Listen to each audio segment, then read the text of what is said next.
Welcome again बच्चों। ठीक, हम लोग in the last session we were doing the new book. हम लोग नई बुक हमने स्टार्ट करी है and that too alien hand हम लोगों ने स्टार्ट कर चुके हैं। सप्लीमेंट्री रीडर है हमारा ये। Lesson was the tiny teacher. ठीक, उसको हम लोग आगे कंटिन्यू करेंगे। कंटिन्यू करने से पहले as usual we'll do a mindful activity. ठीक है बच्चों, आप टीवी के सामने आ चुके हैं। क्लोज योर आईज और सांस पर ध्यान देंगे। ठीक, एक लंबी सांस लेकर के आती हुई और जाती हुई सांसों पे ध्यान देंगे। अब सांस पर ध्यान देने का अभिप्राय क्या है? ठीक, अंदर आती हुई सांस, बाहर जाती हुई सांस, सहज भाव से आप महसूस करें सांस में उतार चढ़ाव आ रहा है, आता है। जब भी आपका ध्यान सांस से इधर भटकता है तो पुनः अपनी सांसों पे ध्यान देंगे। ठीक, क्योंकि ये प्रोसेस सबके साथ होता है। मन चंचल है, ठीक, एक जगह स्थित नहीं रहता है। तो ध्यान को वापस अपनी सांसों पे देंगे। ठीक, continue this for some minutes. जब भी आप सहज महसूस करें, you can open your eyes. ठीक है बच्चों, चलिए अब हम चलते हैं वापस स्मार्ट बोर्ड की तरफ, जहां हम लोग ने छोड़ा था द टाइनी टीचर। उसके हम आगे करेंगे। चलिए स्मार्ट बोर्ड की तरफ चलते हैं। सो this was the now come back on page the same one. हम लोग बात कर रहे थे लास्ट टाइम में कि जो चींटियां होती हैं they are the wisest, they are intelligent. एक हर एक चींटी कभी भी लड़ती नहीं है, एक दूसरे का ख्याल रखते हैं। And ant has got a queen, the soldier, the cleaner, the workers. ठीक, और जब भी वो एक लाइन से चलते हैं तो एक दूसरे को फीलर्स से अपने टच करते हैं, अपनी फीलिंग्स शो करते हैं, बताते हैं। ठीक है, इतना हम पढ़ चुके हैं। आगे करेंगे, पढ़ते हैं। The queen is the mother of the entire population of the colony. उनमें सबसे जो सुप्रीम है वो कौन होती है? क्वीन होती है। क्वीन मीन्स रानी, चींटियों की रानी। वो पूरी पॉपुलेशन की क्या होती है? मदर होती है, क्योंकि सब बच्चे उसी के जन्म में होते हैं। It lives for about 15 years. 15 साल तक जो जो रानी है वो जीवित रहती है। It has a pair of wings. उसके क्या होते हैं? विंग्स भी होते हैं, पंख भी होते हैं। ठीक, उससे पहले थोड़ा सा ये पढ़ते हैं। The queen ant has a pair of wings which she cast off before she begins to lay eggs. ठीक, जो क्वीन है, रानी है, उसके विंग्स होते हैं, पेयर ऑफ विंग्स। एक जोड़ी पेयर ऑफ विंग्स होते हैं। और वो पंख कब झड़ जाते हैं? जब वो अंडा देती है। ठीक, वो मतलब अंडा दिया उसने और वो पंख क्या हो जाते हैं? हट जाते हैं। Egg hatch and becomes grub. छोटे जो हैं बच्चे, जो एग हैं, बड़े होकर क्या बन जाते हैं? ग्रब बन जाते हैं। ग्रब मैंने बताया था आपको। ग्रब क्या होता है? Larva. Grub change in cocoon. ठीक, ये स्टेजेस हैं अलग अलग की। एग हो गया, एग क्या बना? ग्रब बन गया। ग्रब्स चेंज इनटू कोकून्स, ये नाम है अलग अलग। And cocoon breaks to bring forth complete ants. So 1, 2, 3 and 4, there are 4 stages of the ant. ठीक, पहले वो एग हुआ, एग क्या बना? ग्रब बना, ग्रब क्या बना? कोकून, कोकून क्या बना? कंप्लीट एंड बनी। The life of an ordinary ant in the anthill is a book which many of us seldom open. मतलब जो ऐसी एंट हिल का जो ऐसी वो किताब है जिसको हम लोगों ने कभी खोला ही नहीं है, हमने कभी पढ़ा ही नहीं है। एक ऑर्डिनरी एंट की जो कहानी है, जो किताब एक तरह से है, ऐसी किताब है जिसको किसी ने भी नहीं खोल के पढ़ा है, नहीं खोल के देखा है। राइट, सो हम इसको आगे चलेंगे। Let's continue on the next page. अब देखते हैं The queen is the mother of the entire population of the colony. It lives for about 15 years. It has a pair of wings. ठीक, queen के बारे में बात कर रहा है वो कि queen जो है वो क्या रहती है, पूरे समूह की मदर होती है. But bites them off after wedding fight. जो wings होते हैं उनको क्या कर देती है, काट देती है. जिस प्रकार देखो गया जो एक रानी जो है चींटी, ये अपने विंग्स क्या कर रही है, काट रही है. जब वेडिंग फाइट होती है, शादी के दिन की उड़ान को कहते हैं इसको, तो वो अपने पंख क्या करती है, बाइट्स काट देती है. Bytes them of after it's wedding flight. ठीक है ना, वेडिंग जो उड़ती है तो वो अपने पंख को खा लेती है, काट देती है. This flight takes place on a hot summer day. गर्मियों के दिन में ये होता है जब अपने बच्चे जब जन्म देने को तैयार होती है, हॉट समर डे में होता है. The queen leaves the next and goes out to meet a male ant. ठीक, अपना बिल छोड़ करके और किसको मिलने जाती है, मेल एंड को मिलने जाती है, जिसको क्या क्या नाम दिया उसने, और drone. High up in the air, आसमान में दोनों मिलते हैं. कौन कौन, the queen and the drone. High up in the air, on its return to earth it gets rid of its wings and then does nothing but lays egg. ठीक, रानी का काम सिर्फ क्या है, अंडे देना. सो अपने विंग्स को वो हटा देती है. It gets rid of its wings and then goes and then does nothing but lays eggs. इसके अंदर एंड हिन के अंदर चली जाती है, क्या देने के लिए, अंडे देने के लिए, एग्स देने के लिए. Eggs hatch and grub comes out. ठीक, अब एग्स क्या होते हैं, हैच होंगे, बड़े होंगे, और ग्रब्स निकल जाते हैं. इस प्रकार देखो एक छोटा सा एग है, ये क्या निकल रहा है, ग्रब निकल रहा है. ठीक, सोल्जर्स गार्ड देम. तो जो लार्वा है वो बाहर आ गया है. This is the larva that has come out from the egg. Eggs hatch and grubs come out. Soldiers guard them. अब देखो हर एक की ड्यूटी अपनी बन गई है. जो सोल्जर्स हैं उन चीटियों में, वो क्या करते हैं, उन पूरे के पूरी कॉलोनी को गार्ड करते हैं, देखभाल करते हैं, रक्षा करते हैं. Workers feed them. जो वर्कर्स हैं, काम करने वाले हैं, वो खाना ढूंढ के लाते हैं और पूरी कॉलोनी के लिए लाते हैं. वो वर्कर्स फीड देम, खिलाते हैं, एंड क्लीन देम, साफ भी करते हैं. And also carry them about daily for airing, exercise and sunshine. ठीक, तो जो छोटे बच्चे हैं, जो ग्रब्स हैं, उनको बाहर ले जाया जाता है. Carry them about for airing. Airing means हवा के लिए, एक्सरसाइज के लिए, और सनशाइन के लिए, धूप के लिए. ठीक, तो एयरिंग के लिए, एक्सरसाइज के लिए, सनशाइन के लिए कौन ले जाता है, वर्कर्स ले जाते हैं. 2 or 3 weeks later, 2 या 3 हफ्तों के बाद, ग्रब्स बिकम्स कोकून. ग्रब्स क्या बन जाते हैं, कोकून बन जाते हैं. इस प्रकार बताया था कि ग्रब होता है, फिर ठीक कोकून होता है. So grubs become cocoon and lie without food और activity for 3 weeks more. Grubs cocoon बन जाते हैं बिना खाए हुए, कोई भी एक्टिविटी भी नहीं होती है. कब तक, 3 weeks more, 3 हफ्ते. और एक हफ्ता कितने दिन का होता है, 7 दिन का होता है. 7 से 21 दिन तक ये शांत रहते हैं. Then the cocoon breaks and perfect ant appears. Cocoon जब टूटता है और फिर एक चींटी बाहर निकल के आ जाती है, ये दिख रही है आपको. Now it's time for teaching and training. अब टाइम किस चीज का है, टीचिंग का, पढ़ाने का, ट्रेनिंग का. ठीक, अब उन जो चींटियां, जो छोटी चींटियां, उनको पढ़ाया जाएगा, पाठ पढ़ाया जाएगा, उनको ट्रेनिंग दी जाएगी. New ants learn their duties from old ants as workers.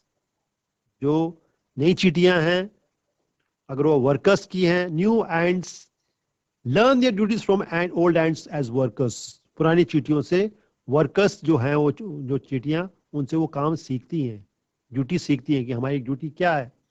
Soldiers, builders, cleaners. ठीक है ना, तो बहुत सारी चींटियां. क्वीन आ गया, देखो अब ये एक और नाम आ गया.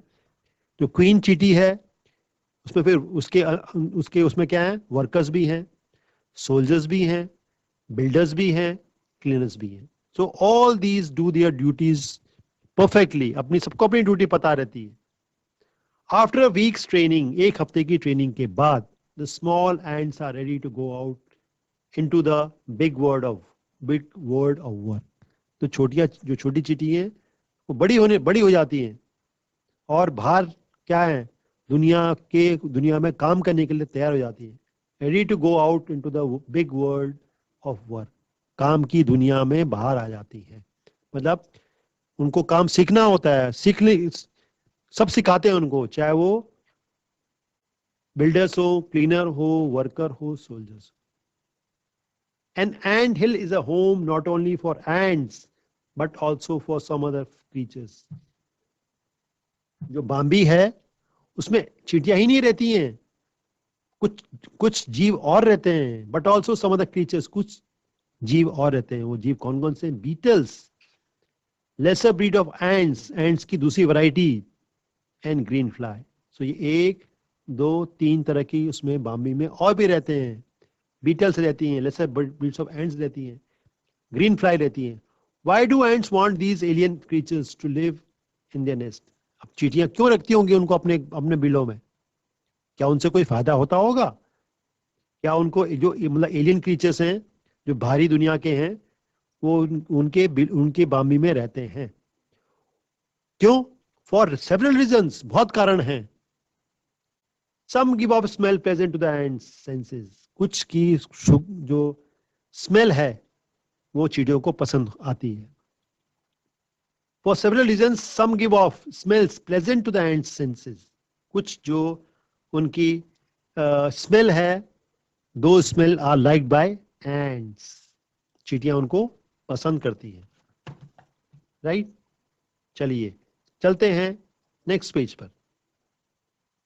Others give sweet juices, others give sweet juices. जो दूसरी चींटियां वो क्या करती हैं? अच्छा जूस देती हैं।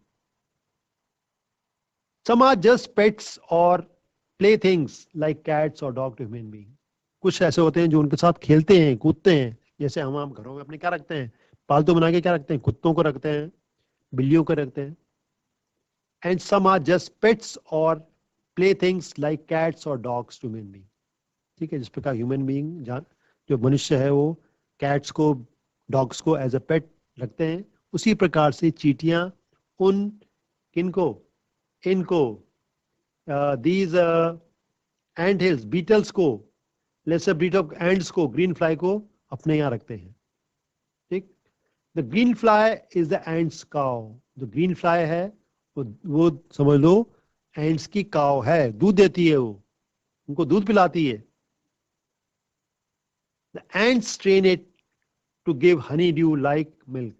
ठीक, तो जो एंड्स हैं उनको ट्रेन करती हैं क्या देने के लिए? शहद देने के लिए, एंड ड्यू देने के लिए, मधुरस। With a touch of antenna, antenna के द्वारा। They milk it just as we milk the cow. जिस प्रकार से हम गाय का दूध धोते हैं उसी प्रकार से जो चींटियां हैं वो ग्रीन फ्लाई का दूध धोती हैं, मतलब निकालती हैं। Right? So they milk it just as we milk the cow. Have humans learned as much as ants have? क्या आदमियों ने भी कुछ सीखा है उन चींटियों से?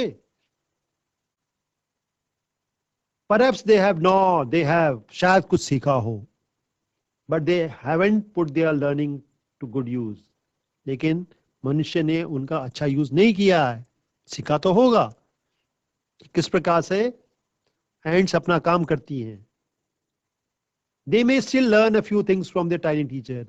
आज भी यदि कोई नहीं सीखा, उन छोटे से जो टाइनी टीचर हैं जो सिखाते हैं उनसे सीख सकते हैं। They may still learn a few things, कुछ चीज सीख सकते हैं from this tiny teacher, उन टाइनी टीचर से। टाइनी टीचर किसके लिए बोला है उसने? चींटियों के लिए बोला है उसने। और वो क्या क्या ड्यूटियां हैं, क्या क्या सिखा सकती हैं वो? हार्ड वर्क, मेहनत, परिश्रम, सेंस ऑफ ड्यूटी, अपने काम के प्रति लगन, डिसिप्लिन, ठीक, क्लीनिनेस, सफाई, care for the young once. ठीक, ये सब कौन करती हैं? चींटियों के बारे में। मतलब चींटियां कभी भी लड़ती नहीं है, झगड़ती नहीं है। And above all a firm loyalty, निष्ठा to the land where they live, जहां जिस जिस धरती पर रहती हैं उसके प्रति उनकी निष्ठा बनी रहती है।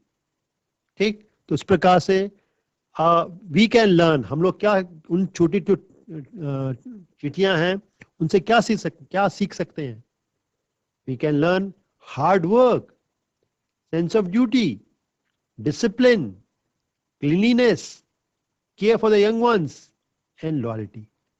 ठीक है, तो टाइनी टीचर हमें बहुत कुछ सिखा सकती है।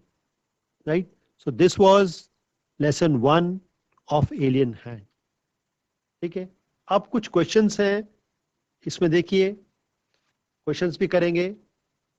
How long does it take for a grub to become a complete ant? एक ग्रब को एंड बनने के लिए कितना समय चाहिए होता है? So answer to the first question is it takes 5 to 6 weeks for a grub to become a complete ant. How long does it take for a grub to become a complete ant? एक grub को चींटी बनने के लिए कितना समय चाहिए होता है? कितना चाहिए होता है? 5 to 6 week, 5 से 6 हफ्ते चाहिए होते हैं। क्या बनने के लिए? एक पूरी संपूर्ण चींटी बनने के लिए। It takes 5 to 6 weeks for a grub to become a complete ant. Right? This was answer to the first one. Question second देखते हैं। Why do the workers ant carry the grub about? ठीक, जो workers हैं वो grub को बाहर ले जाते हैं, क्यों ले जाते हैं? क्या कारण ले जाने का? So why do the workers ant carry the grubs about? Answer to second is the workers ant carry the grubs about for daily airing, exercise and sunshine. The workers छोटे छोटे बच्चे हैं उनको बाहर ले जाते हैं, क्यों ले जाते हैं? हवा पानी दिखाने के लिए, एक्सरसाइज कराने के लिए और सूरज दिखाने के लिए। Right, so the worker and carry the grub about for daily airing, exercise and sunshine. Right, so answer to question number 2. Now come to question number 3. What jobs are new ants trained for? जो नई चींटियां हैं उनको किस काम के लिए training दी जाती है? So answer to third is new ants are trained for the jobs like workers. तो नई चींटियां हैं उनको क्या काम सिखाया जाता है? जैसे वर्कर्स काम करें, जैसे सोल्जर्स काम करें, जैसे बिल्डर्स काम करें, जैसे क्लीनर्स काम करें। ठीक, जो नई चींटियां, जो छोटा बच्चा बड़ा हो जाएगा वो सब अपनी ड्यूटी संभालेंगे as a worker, as a soldier, as a builder, as a cleaner. After a few weeks of training the small ants are ready to go out for work. ठीक है ना, कुछ हफ्तों के बाद चींटियां जब बड़ी हो जाती हैं तो वो इन सब उन सब जो है वो काम में पारंगत हो जाती हैं। किस चीज में? चाहे वो वर्कर हो, चाहे वो सोल्जर हो, चाहे वो बिल्डर हो, चाहे वो क्लीनर हो। Right, this was question number 3. Now come to question number 4. Name some other creatures that live in ant hill. उस एंट हिल में और कौन कौन से क्रीचर्स रहते हैं? तो आप हमने पढ़ा वो क्या क्या है। वो बीटल्स हैं, लेसर ब्रीड ऑफ एंड्स हैं और ग्रीन फ्लाई है। ठीक, जो उस एंट हिल में रहते हैं। So answer is beetles, lesser breed of ants and the green fly share space with ants in ant hills. ठीक है ना, तो ये सब तीनों क्रीचर्स उस एंट हिल में चींटियों के साथ अपना घर शेयर करती हैं। Right, so this was answer to the question number 4. आगे चलते हैं। क्वेश्चन नंबर 5 क्या है? क्वेश्चन नंबर 5, क्वेश्चन नंबर 5 है mention 3 things we can learn from the tiny teacher. ठीक, ऐसी 3 चीजें क्या हैं जो हम चींटियों से सीख सकते हैं? ठीक है, तो 3 चीजें क्या क्या चीजें हैं? वो 3 थिंग्स बोला है उसने. So answer to the question number 5 is hard work, sense of duty, discipline, loyalty and care for the young are the important things that we can learn from tiny teacher. उस छोटी सी चीटी teacher से अध्यापक से, शिक्षक से, जो कि चीटी है, क्या चीज सीख सकते हैं? दैट इज हार्ड वर्क, मेहनत करना, अपनी ड्यूटी के प्रति वफादार रहना, डिसिप्लिन, लॉयल्टी, निष्ठा, और care for the young ones are the important things we can learn from the tiny teachers. Tiny teachers हम लोग सीख सकते हैं. Hard work is easy to see as each ant does it duty very regularly. ठीक है, तो hard work हर एक कोई, चाहे वो कौन से वर्कर्स हो, सोल्जर्स हो, क्लीनर हो, सब लोग हार्ड वर्क करते हैं. So hard work is easy to see as each and does its duty very regularly. हर एक चीटी का अपना क्या होता है, ड्यूटी दे रखी है, तो बड़े आराम से, प्यार से वो सब लोग हार्ड वर्क करते हैं. Sense of duty and discipline are the most important qualities. तो जो ड्यूटी है, डिसिप्लिन है, वो हमको सीखना चाहिए. किससे? उस टाइनी टीचर से. That is and. Queen ant lays eggs and soldiers guard the girl. ठीक है ना, क्वीन का काम क्या है? एग को, बच्चे पैदा करना. सोल्जर का काम क्या है? Guard the grub. उन जो बच्चे हैं उन सबको क्या करना? उनकी देखभाल करना, उनको गार्ड करना. Workers feed and clean them. Workers का काम क्या है? उनको खिलाना, सफाई करना. They also carry them out for regular airing, exercise and sunshine. तो इस प्रकार से जितने भी एंड के हैं, एंड के वो हैं पार्ट्स हैं, चाहे वो क्वीन हो, सोल्जर्स हो, वर्कर्स हो, हर एक अपना काम करता है. The queen ant lays eggs for the soldiers and the soldiers guard the grub. Workers feed and clean them. They also carry them about for regular airing, exercise and sunshine. ठीक है, तो ये जो हैं, जो वर्कर्स हैं, उन छोटे जो बच्चे होते हैं उनको कहाँ ले जाते हैं? बाहर ले जाते हैं. क्या करने के लिए? हवा पानी दिखाने के लिए, एक्सरसाइज कराने के लिए, सनशाइन करने के लिए. Right. So this was question number 5. चलिए चलते हैं आगे. नाउ उसी के आगे there is one question more, 2 questions more. एक क्वेश्चन क्या है? Discuss the following topic in groups. What problems are you likely to face if you keep ants as pets. आपको यदि आप घरों में चींटियों को पेट्स के रूप में रखेंगी तो आपको क्या प्रॉब्लम हो सकती है? प्रॉब्लम क्या हो सकती है? If you keep ants as pets they will roam about in the entire house. पूरे घर में चींटियां हो जाएंगी. It will also be difficult to protect eatables और इवन ड्रिंक्स फॉर देम. ठीक, जो खाने वाले हैं वो उनको क्या करेंगे? सब लोग खाने में आ जाएंगे चींटियां, ड्रिंक्स में चींटियां आएंगी. They try to take eatables into their ant hills. वो सब के सब कहाँ ले जाएंगे? अपनी चींटियों में वहां ले आ लेंगी. ठीक है ना. तो ये हम इसको, ये आप करिएगा, फिर इसको हम नेक्स्ट उसमें कंटिन्यू करेंगे. चलिए बच्चों, ठीक है बच्चों, we are doing the tiny teacher. ठीक है, हमने लेसन पढ़ लिया है, क्वेश्चंस भी कर लिए हैं. लास्ट के 2 क्वेश्चन बचे हुए हैं. ठीक, इसको हम कंटिन्यू करेंगे in our next session. Till the time अपना ख्याल रखिए, पढ़ाई भी करते रहें, और जितने भी वर्कशीट्स आपको मिल रहे हैं, जो भी आपको होमवर्क मिल रहा है, उसको आप करते रहें. साइंस पढ़ाई जा रही है आपको, मैथ्स पढ़ाई जा रही है आपको, इंग्लिश पढ़ाई जा रही है, लेकिन SST नहीं पढ़ाई जा रही है. तो SST, Hindi, English, Hindi and Sanskrit, do it at your home. ठीक है बच्चों, तो that is all for today. Okay, bye bye. Do take good care of yourself. Bye. Thank you.